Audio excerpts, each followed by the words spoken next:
Oras na naman para tayo magluto. Masantos siya agaw, kumusta kiladitan? Kumun masanting so agaw yu. Alam naman natin na ang bangus ay napakatinik. Kaya naman kapag gusto kong magluto ng sinigang, pinapaboneless ko talaga siya. Total libre naman ang pagpapaboneless sa amin. Huhugasan ko muna para lumambot kasi kagagaling lang sa freezer. Sakto mamaya kapag iluluto na, tanggal na yung tigas niya. Itabi muna natin, balikan natin ito mamaya. Kukunin ko muna yung mga gulay na gagamitin. Isang sibuyas din pala, at saka luya. Unahin ko munang linisin tong talbos ng kamote para naman mababara ng tubig at siguradong malinis.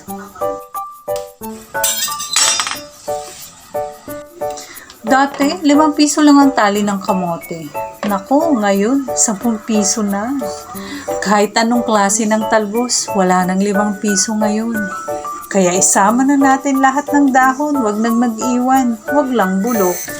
Maski nga sa tangkay, basta malambot, sinasama ko yan. Sayang naman, 'di ba?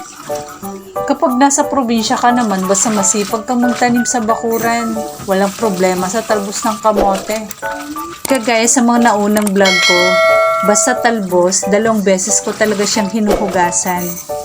Okay na to, babara na natin ng tubig. Tapos mamaya balikan natin to.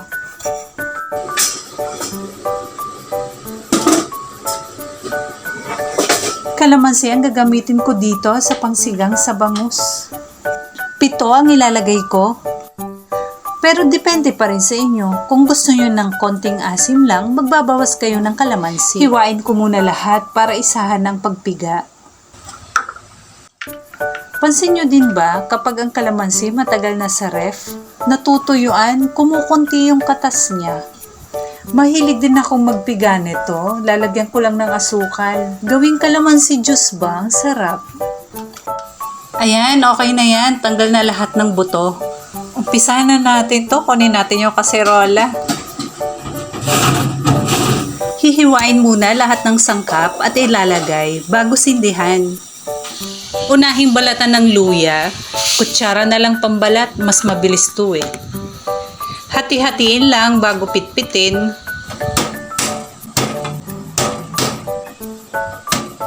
Ayan, siguradong labas na katas niyan. Diretso na sa kaserola. Sunod ang isang sibuyas, babalatan lang. Tapos hahatiin lang sa 4. Okay na yan. Hindi na kailangan tadtadin. Pakukuluan lang naman kasi to. Maghihiwa din ako 3 hinog na kamatis.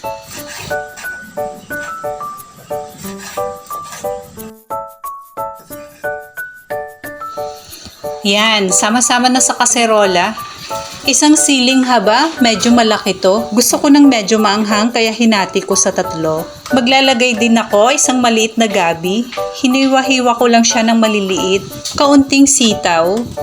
Kompleto na, lagyan na natin ng 2 tasang tubig. 3 kutsara ng patis din pala para magkalasa na rin. Nandito na lahat, ilagay na natin sa kalan at sindihan.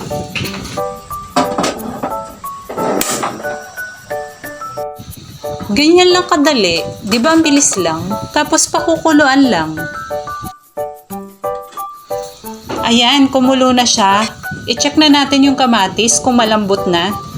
Ayan, pwede na to. Ilagay na natin yung boneless bangus.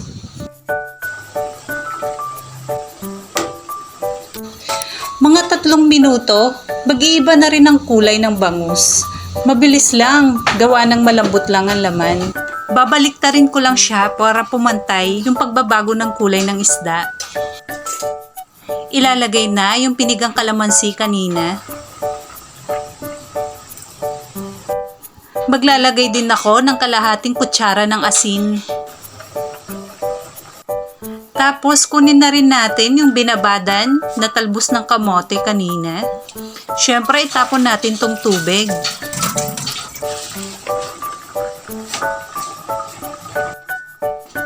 Dahan-dahan lang na itulak tong mga talbos ng kamote para hindi umangat. Ayan, nalanta na. Pwede na to. Tikman muna natin kung magdadagdag tayo ng asin. Tamang-tama na yung timpla. Patay na natin yung kalan.